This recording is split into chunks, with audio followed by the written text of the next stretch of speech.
Hello students, आज हम French revolution के चैप्टर को कंटिन्यू करने जा रहे हैं। आज उसका दूसरा एपिसोड है, division of French society during 18th century. इसके बारे में अपन हल्का बहुत तो या थोड़ा बहुत तो अपन पिछले एपिसोड में पढ़ चुके हैं कि फ्रांस का समाज कैसा था। पूरी सोसाइटी जो थी वो 3 भागों में बटी हुई थी, first estate, second estate and third estate. First estate को क्लेर्जी कहा जाता था, जिसमें चर्च और चर्च से जुड़े हुए लोग आते थे। सेकंड स्टेट नोबिलिटी था, जो कि बहुत ही बड़े समृद्ध जमींदारों का वर्ग था। थर्ड स्टेट के 3 कैटेगरी थी। फर्स्ट कैटेगरी में बिग बिजनेसमैन, कोर्ट ऑफिशियल्स और प्रोफेशनल्स, जिसमें लॉयर्स, डॉक्टर्स वगैरह वगैरह और दूसरे एडमिनिस्ट्रेटिव ऑफिशियल्स उसमें आते हैं। थर्ड स्टेट की सेकंड कैटेगरी जो थी उसमें थे स्मॉल फार्मर्स। स्मॉल फार्मर्स से मतलब वही छोटे किसान, जिनके पास बहुत ही ज़मीन का छोटा टुकड़ा था, जिसमें वो अपने गुजारे लायक खेती बाड़ी कर लिया करते थे। और थे आर्टिसंस, वही स्कल्पचर, पेंटर्स, म्यूजिशियंस वगैरह वगैरह। और थर्ड स्टेट की थर्ड कैटेगरी, जिसमें बहुत ही छोटे किसान, वे किसान जिनके पास में खुद की ज़मीनें नहीं थी, ये नोबिलिटी और क्लेर्जी वालों की ज़मीनों पर खेती किया करते थे, वहाँ पर मजदूरी किया करते थे, उनके घर पे सर्विस दिया करते थे सर्वेंट्स के तौर पर। तो ये उस समय का फ्रांस का समाज था। तो जैसा कि आपको बताया कि उस समय फ्रांस में 18वीं शताब्दी के दौरान मोनार्की सिस्टम यानी राजशाही थी। तो सन 1774 में लुई 16 नाम का व्यक्ति फ्रांस का राजा बनता है। Louis 16 belong to Bourbon family of kings. ये फ्रांस का जो शाही परिवार था, जिसे बर्बन फैमिली के नाम से जाना जाता था, उसी बर्बन फैमिली से बिलोंग करता था लुई 16, जो कि फ्रांस का राजा बना। कब बना? 1774 में, यानी 1774 में। When he became king, he was only 20 year old. जब वो राजा बना था तब उसकी उम्र 20 वर्ष की थी। और उसकी शादी हुई ऑस्ट्रिया की राजकुमारी मेरी एंटोनिया से। याद रखना, कहाँ की राजकुमारी थी? ऑस्ट्रिया की। नाम मेरी एंटोनिया। अब जब लुई 16 राजा बना, वैसे नॉर्मली कोई भी राजा बनता है तो सबसे पहले देखता है कि मेरे खजाने में पैसा कितना है। तो लुई 16 ने वही देखा कि लुई 15 जो है वो मेरे लिए कितना पैसा छोड़ के गया, या खजाने में क्या क्या है। तो लुई 16 देखता है कि when Louis 16 became king, he found an empty treasury, यानी खजाना खाली था। अब क्यों खाली था खजाना? तो उसके भी ढेर सारे कारण हैं। तो पहला तो ये भाई, उस समय राजशाही थी पूरे यूरोप में। मोस्टली यूरोपियन कंट्रीज जो थी, सब में राजाओं का शासन ही चलता रहता था, और वो राजा आपस में ही लड़ते झगड़ते रहते थे। और फ्रांस भी लॉन्ग ईयर्स ऑफ वार्स, युद्धों में ही उलझा रहा। मतलब उसमें उसके भी अधिकतर समय युद्धों में निकला। तो युद्ध फ्री में लड़े जाते नहीं, युद्धों में खर्चा होता है। तो फ्रांस में भी खर्चा हो रहा था युद्ध में, तो उसका खजाना धीरे धीरे खाली होता जा रहा था। एक कारण तो उसका ये है। दूसरा है maintaining an extravagant court at a immense palace of Versailles. यानी फ्रांस का राजा जहाँ रहता था, उसका जो महल था, उस महल को पैलेस ऑफ वर्साइल के नाम से कहा जाता है। अब राजा जिस महल में रहेगा तो उसकी शान और शौकत को दिखाने के लिए उसके महल में तो उसे खर्चा करना पड़ेगा। तो बेतहाशा खर्चा उसकी भव्यता को बनाए रखने के लिए और उसके दरबार को सजाने के लिए किया जाता था। इससे भी खजाना खाली हो रहा था। अगला कारण जो आता है वो है कि लुई 16 ने अमेरिका की 13 कॉलोनियों को या 13 उपनिवेशों को ब्रिटेन के हाथों आज़ाद करवाया। भारत भी एक उपनिवेश था ब्रिटेन का, ऐसे अमेरिका के भी 13 स्टेट जो थे वो ब्रिटेन के कॉलोनीज थी। अब कोई भी अपनी कॉलोनीज इजी वे में तो छोड़ेगा नहीं बिना लड़ाई के। तो ब्रिटेन ने और फ्रांस में आपस में लड़ाई हुई, और ब्रिटेन और फ्रांस उस समय कॉमन एनिमी थे। अब जिस प्रकार युद्ध लड़े जा रहे थे, तो इतने रिसोर्सेज तो किसी भी कंट्री के पास में थे नहीं। तो जिस प्रकार अपन घर बनाने के लिए हाउस लोन लेते हैं, गाड़ी खरीदने के लिए व्हीकल लोन लेते हैं, तो युद्ध लोन भी मिलता है, वार लोन भी मिलते हैं। तो उस समय वार लोन भी फ्रांस ने लिया और हाई इंटरेस्ट रेट पे लिया, जो कि इंटरेस्ट रेट थी लगभग 10%। और इस 10% इंटरेस्ट रेट के कारण फ्रांस का जो कर्जा था वो 2 बिलियन लिवरे हो चुका था। कितना हो चुका था? 2 बिलियन लिवरे। तो 2 बिलियन लिवरे का कर्जा, उसके ऊपर 10% इंटरेस्ट। तो मोस्टली सारा बजट जो था फ्रांस का वो इस इंटरेस्ट को चुकाने में ही जा रहा था। साथ ही साथ फ्रांस को अपनी आर्मी भी मेंटेन करनी थी, अपना कोर्ट भी मेंटेन करना था, साथ ही साथ दूसरे रनिंग गवर्नमेंट ऑफिशियल जो थे उनको भी रन करना था, लाइक यूनिवर्सिटीज़, अदर ऑफिसेज। तो इन सारे कारणों में बेतहाशा पैसा खर्च होया जा रहा था, लेकिन इनकम उतनी हो नहीं पा रही थी। तो ये सारे कारण रहे फ्रांस के खजाना खाली होने के।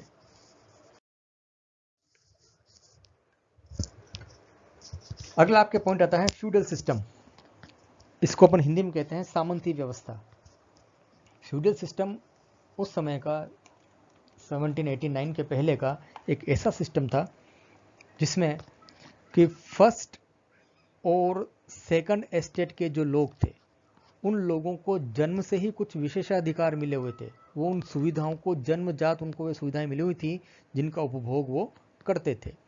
The most important of these was exemption from paying tax to the state, जिसमें सबसे बड़ी खास बात यह थी कि इन दोनों ही स्टेट को, first state and second state, जिसे हम क्लेर्जी और नोबिलिटी के नाम से जानते हैं, इन दोनों ही वर्गों को टैक्स देने से छूट थी। यानी ये स्टेट को कोई भी टैक्स देते नहीं थे, किंग को कोई भी टैक्स देते नहीं थे। इसके अलावा the nobles further enjoyed feudal privileges. These include the feudal dues which they extract from the peasant. Peasants were obliged to render services to the lord, means noble, to work in his house or field, to serve in the army or participate in building road। कि जो peasant जो थे, small peasant, अपन बात कर रहे हैं third state के second category और थर्ड कैटेगरी वाले लोगों की।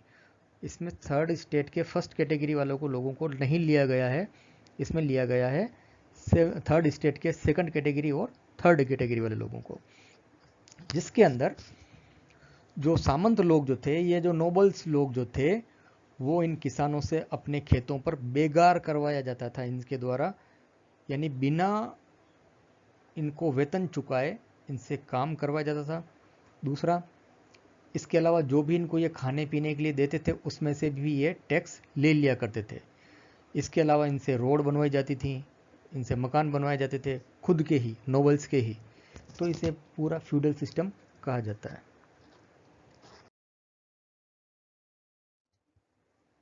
द स्ट्रगल टू सर्वाइव, यानी जीवन के लिए संघर्ष या जीवन निर्वाह के लिए संघर्ष। होता क्या है कि फ्रांस की जो जनसंख्या है वो 23 मिलियन से 28 मिलियन हो जाती है। कब? 1715 से लेकर के 1789 के बीच में, यानी 1715 to 1789 the population of France rose up 23 million to 28 million.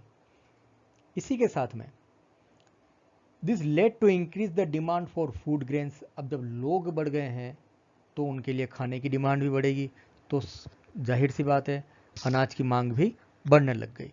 But production of grains couldn't increase. लेकिन इसी के साथ में होता क्या है, जनसंख्या बढ़ गई, डिमांड बढ़ गई, लेकिन फूड ग्रेन्स का जो प्रोडक्शन है वो उस अनुपात में नहीं बढ़ पाया।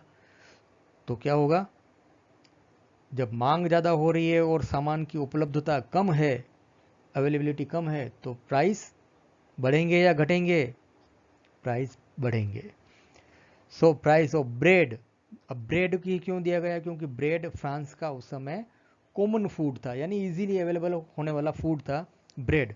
तो उस ब्रेड के भाव जो हैं वो आसमान छूने लगे, लोगों की पहुंच के बाहर हो गया। लेकिन जो कमाने वाले लोग जो थे उनकी जो सैलरी थी वो सैलरी उस अनुपात में नहीं बढ़ पाई। इससे क्या हो गया कि जो गरीब थे वो ज़्यादा गरीब होते रहे और जो पैसे वाले थे वो ज़्यादा पैसे वाले होते रहे। Things became worse whenever drought और हेल रिड्यूस द हार्वेस्ट। चीज़ें और भी भयावह हो गई कब, कि जब मौसम ने और किसानों की हालत बिगाड़ दी, या कह सकते हैं फ्रांस की हालत बिगाड़ दी, कि अतिवृष्टि या ओलावृष्टि ने सूखे ने फ्रांस की फसलों को कई बार बर्बाद भी किया। तो this led to a subsistence crisis. तो इन सभी ने मिलकर के सब्सटेंस क्राइसिस को जन्म दिया। Something that awkward frequently in France during the old regime. तो यही सारी चीज़ें फ्रांस के उस ज़माने में ओल्ड रिजिम में होती रही।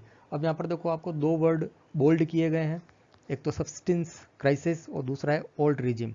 सब्सटेंस क्राइसिस क्या होता है कि an extreme situation where the basic means of livelihood are endangered, कि वो समय या वो अवस्था जब जीवन के लिए आवश्यक वस्तुओं का अभाव हो जाए या उनका पाना मुश्किल हो जाए। ओल्ड रिजिम, ये टर्म जो है ओल्ड रिजिम, इसको 1789 या 1789 के पहले का जो फ्रांस था उसके लिए यूज़ किया जाता है old regime.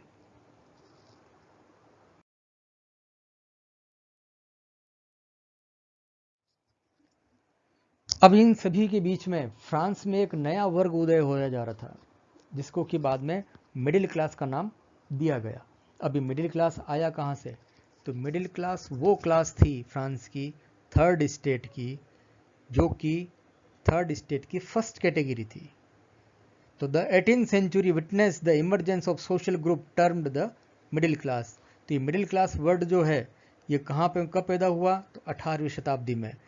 These groups earned their wealth through overseas trade and from manufacture of goods. इस वर्ग ने अपनी जो कमाई को बढ़ाया वो कहाँ से बढ़ाया?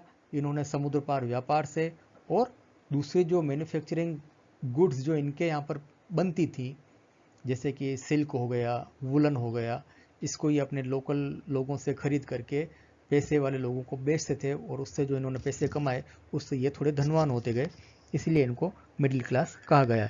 ये न तो उतने धनवान हुए एज ए नोबल, ना ये इतने गरीब रहे जितने कि स्मॉल फार्मर्स और पीजेंट और आर्टिसंस थे। तो ये बीच की कड़ी है जो कि न तो ज़्यादा अमीर है न ज़्यादा गरीब है, बट समाज में इनका एक विशेष रुतबा जरूर था कि ये थोड़े अमीर थे। इन this included profession such as lawyers और एडमिनिस्ट्रेटिव ऑफिशियल्स। इन्हीं मैन्युफैक्चरर्स या ट्रेडर्स या मर्चेंट्स के अलावा एक ग्रुप और इसमें सम्मिलित किया जाता है मिडिल क्लास में, वो था प्रोफेशंस का, जिसमें कि लॉयर्स और एडमिनिस्ट्रेटिव ऑफिशियल्स वगैरह भी आते हैं। तो ऑल ऑफ दिस यानी first category of third state were educated and believed that no group in society should be privileged by birth. तो ये जो ग्रुप जो था, ये मिडिल क्लास जो था, ये थोड़ा धनवान होने के साथ साथ में शिक्षित भी था और ये विश्वास करता था, इनका मानना ये था कि समाज में कोई भी वर्ग ऐसा नहीं होना चाहिए जिसे जन्म से ही विशेषाधिकार या जन्म से ही सुविधाएं मिले। इनका मानना था कि समाज में प्रत्येक व्यक्ति को उसकी योग्यता के आधार पर पहचाना जाए, न कि उसके जन्म के आधार पर। तो these ideas imagine a society based on freedom and equal laws of opportunities for all. तो इस प्रकार के विचार ने सोसाइटी में स्वतंत्रता, कानून के समक्ष समानता और सबके लिए उपलब्धियों के अवसर की विचारधारा को जन्म दिया। These ideas were put forwarded by philosophers such as John Locke and Jean-Jacques Rousseau and Montesquieu।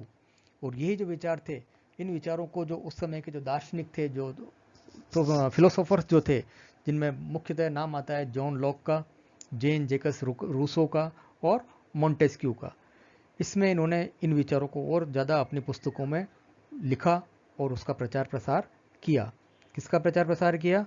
याद रखेंगे अपन, freedom, equal laws and opportunity for all. Locke का जो मानना था कि sought to refute the doctrine of the divine and absolute right of the monarch in his book two treatises of government. तो Locke ने अपनी पुस्तक जो थी टू ट्रीटिसेस ऑफ गवर्नमेंट, उसमें लिखा है कि कैसे निरंकुश शक्तियों को या राजा की निरंकुश शक्तियों को कम किया जाना चाहिए या उन्हें बांध देना चाहिए। ये लोकी ने अपनी पुस्तक टू ट्रीटीज ऑफ गवर्नमेंट में बताया है। Rousseau wanted a government based on social contact between people and their representative. Rousseau का मानना था कि सरकार ऐसी बने जिसमें लोग और उसके प्रतिनिधि, चुने हुए प्रतिनिधि ही सरकार बनाएं और उनके बीच में एक कॉन्ट्रैक्ट, एक सोशल कॉन्ट्रैक्ट कायम हो। Montesquieu proposed division of power of government between legislative, executive and judiciary in his book The Spirit of Laws।